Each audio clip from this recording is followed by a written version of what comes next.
Capítulo 577. A contra-almirante Iceberg Edwina não demonstrou nenhuma mudança em sua expressão quando ouviu German Sparrow dizer que precisava considerar isso. Ela assentiu calmamente, sem pressa. Ela parece sentir que não sou capaz de tomar a decisão em relação a uma transação desta escala e que preciso procurar o conselho da organização secreta que me apoia. Isso é um problema de eu não ser capaz de tomar a decisão? Este é um problema de não ter dinheiro. Klein satirizou e fechou as viagens de Groselli. Ele perguntou com voz profunda: "Você sabe quem é o autor? O que aconteceu com as últimas pessoas que possuíram este livro?" Edwina caminhou na frente dele e estendeu a mão direita. Ela esfregou a capa com a ponta do dedo e disse: "Os proprietários anteriores não podem ser identificados, pois o naufrágio do navio resultou na perda de informações relevantes para a história. Da mesma forma, não podemos confirmar quem é o autor. O livro não inclui o nome do autor. Usei algumas artes místicas para estudá-lo e descobri que a pele de cabra foi criada há pelo menos 3.000 anos, antes do cataclismo. É por isso que acredito que vale pelo menos 8.000 libras. Um livro de 3.000 anos atrás. Há um dragão, um elfo e um asceta humano, um nobre do Império Solomon e um soldado de Loen. Todos esses são conceitos de anos depois. Um livro mágico que contém o poder da profecia?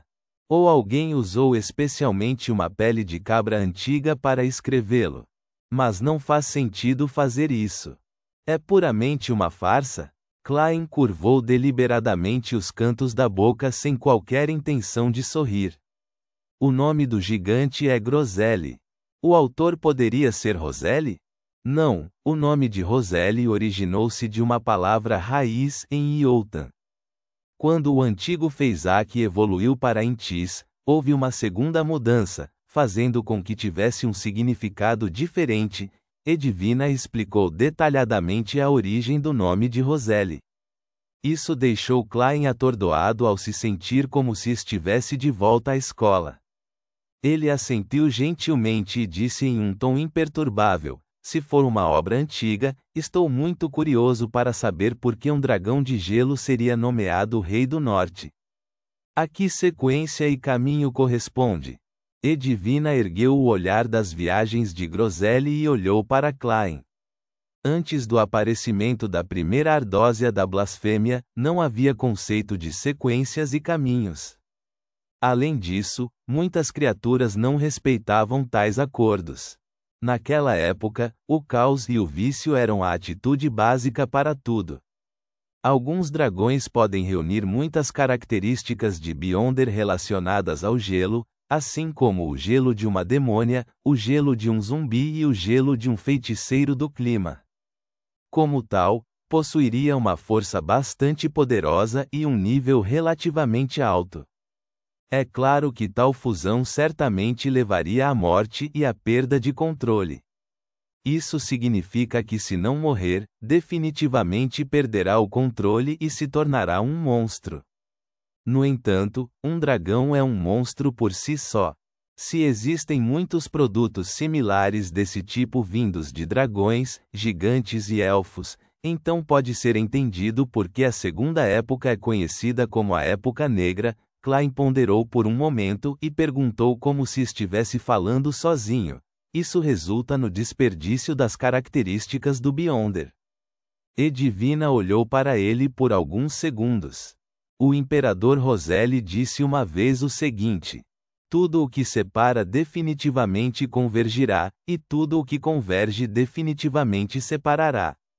O imperador disse isso antes? Eu entendo a primeira parte.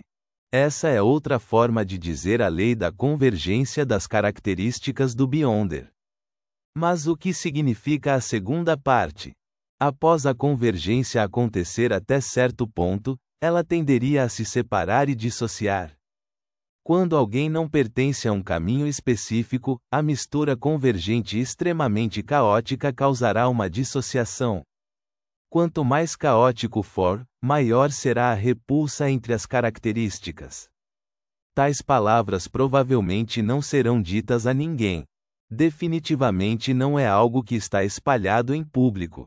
Da última vez, eu imaginei pelo uso do amuleto do sonho de Roselle pela contra-almirante e seu sobrenome que ela é descendente de um dos 4 cavaleiros do Apocalipse, Edwards. É extremamente possível. Depois que o imperador morreu, sua família fugiu para Lemburg e gradualmente converteu sua fé ao Deus do conhecimento e da sabedoria. Que boa professora! Ela responde a qualquer pergunta. Klein não falou mais nada enquanto continuava admirando a coleção da contra-almirante Iceberg. Ao mesmo tempo, teve alguns pensamentos. Ele planejava perguntar ao jovem Sol através do mundo durante a reunião de tarô se ele conhecia o livro Viagens de Groselle. É claro que, para evitar que o enforcado percebesse algo problemático com o mundo e, portanto, descobrisse que algo estava errado com o louco, ele decidiu se comunicar em particular enquanto bloqueava todos os outros. Após uma breve excursão pela sala, Edvina conduziu Klein para fora e entrou na sala da capitã, no refeitório. A comida relativamente especial aqui é o iogurte. Você pode adicionar geleia de morango e outras coisas. Você também pode adicionar mel diretamente. Edvina apontou para a fileira de comida do lado de fora. Tem um pouco de peixe seco que não é ruim. Eles vêm do fundo do mar, espécies que ainda não foram nomeadas. Enquanto falava, ela gesticulou para que Klein pegasse a comida para levar para o quarto. Ela então se levantou e se tornou um exemplo. Klein pegou um iogurte de origem desconhecida e acrescentou algumas colheres de mel. Então, carregou sua bandeja e colocou salsichas de porco, pão com manteiga e outros alimentos. Durante esse processo, viu um jovem vestido com camisa branca e colete preto, enfeitado com uma gravata borboleta florida, parecendo mais um funcionário de escritório do que um pirata, aproximar-se da contra-almirante Iceberg Edvina e ter uma conversa silenciosa com ela. O homem tinha uma aparência muito bonita, com cabelos quase loiros, exceto as raízes levemente pretas. Seu cabelo estava cuidadosamente penteado para os lados. Seus olhos eram de uma cor verde lago muito clara e seu nariz era pontudo. Ele tinha lábios finos e isso o fazia exalar uma vibração confiável. Não se deixe enganar pela aparência desse cara. Ele é uma lata de peixe-lobo. Ele fede lá no fundo. Danite sussurrou com desprezo, tendo entrado no refeitório e chegado ao lado de Klein em algum momento. Klein virou a cabeça e olhou para ele sem dizer uma palavra. Isso porque ele sabia que Danite se ofereceria para explicar sem que ele o incentivasse.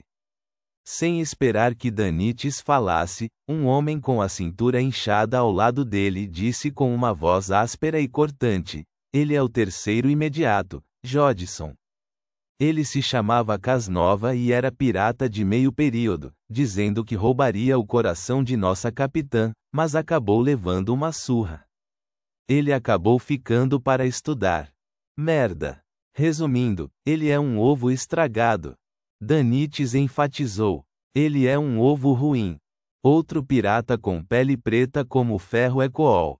Porque tenho a sensação incômoda de que todos vocês são iguais. Klein pensou e disse: Jodson com uma recompensa de 5.200 libras?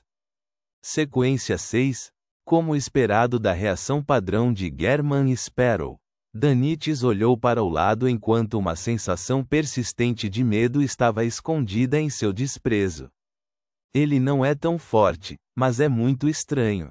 Nas minhas brigas com ele, não, quando em combate, bolas de fogo de repente não poderão ser usadas, e ele será capaz de replicar meus poderes de fogo.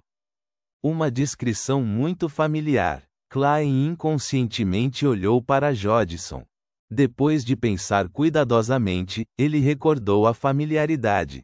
Isso é muito semelhante ao artefato selado, ladrão de vasos sanguíneos, encontrado atrás do portão Chanes da cidade de Tingen. Klein já havia esquecido o número do artefato selado do ladrão de vasos sanguíneos, mas ainda se lembrava claramente de que ele poderia roubar temporariamente os poderes Beyonder de uma pessoa para si. O caminho correspondente? Klein retraiu o olhar e descobriu que Danites e seus 2 companheiros estavam bebendo enquanto olhavam naquela direção.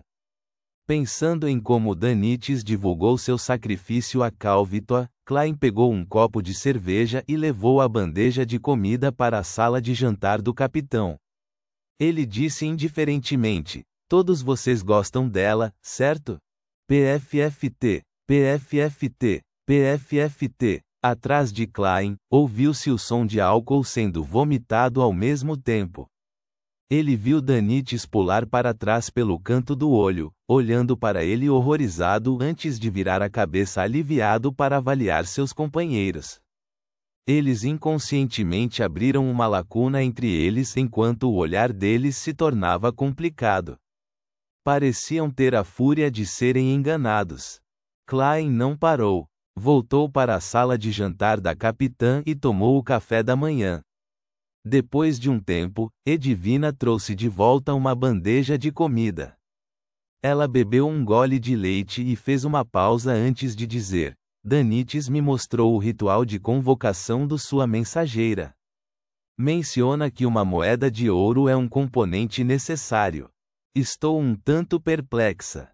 Refere-se às moedas de ouro de Loen, ou às de Intis, Feisak, ou de algum outro lugar. Seus pesos são todos diferentes e a quantidade de ouro que contém é diferente."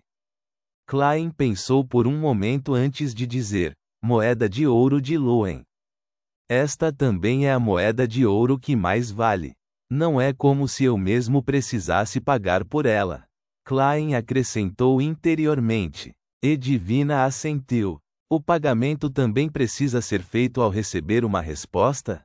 Diferentes criaturas do mundo espiritual têm hobbies diferentes", disse Klein. Ele sabia que a contra-almirante Iceberg Edvina era uma pesquisadora de criaturas do mundo espiritual e acreditava que ela poderia entender o que ele queria dizer. Além disso, ele não estava mentindo. Ele apenas escondeu o fato de que o dono do mensageiro também poderia pagar por isso. "Sim", respondeu Edvina muito seriamente, "uma vez tentei encontrar um mensageiro, mas só consegui usar tentativa e erro para o encantamento. Não só era perigoso, mas também muito difícil satisfazer os requisitos. Eu finalmente tive que desistir. Esse é um dos motivos.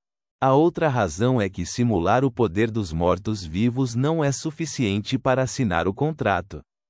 Seu encantamento me deu bastante inspiração." Klein tomou seu café da manhã em silêncio, sem explicar nada. Isso porque esse foi o conhecimento que ele aprendeu com o Sr. Azik. Ele não tinha liberdade para ensiná-lo a outros sem receber permissão dele. Depois de um delicioso e tranquilo café da manhã, o sonho dourado se aproximou de um porto particular e deixou Klein e Danites. Danites olhou para o navio dourado e reluzente e suspirou de repente. "Sinto que minha amizade afundou no oceano." Klein pressionou o chapéu e disse calmamente: "Os perdedores sempre podem formar alianças entre si." Reticências. Danites não tinha certeza se deveria ficar feliz ou triste. Depois de mudarem suas identidades e criarem identificações falsas, eles compraram passagens de volta para Baian e embarcaram no navio.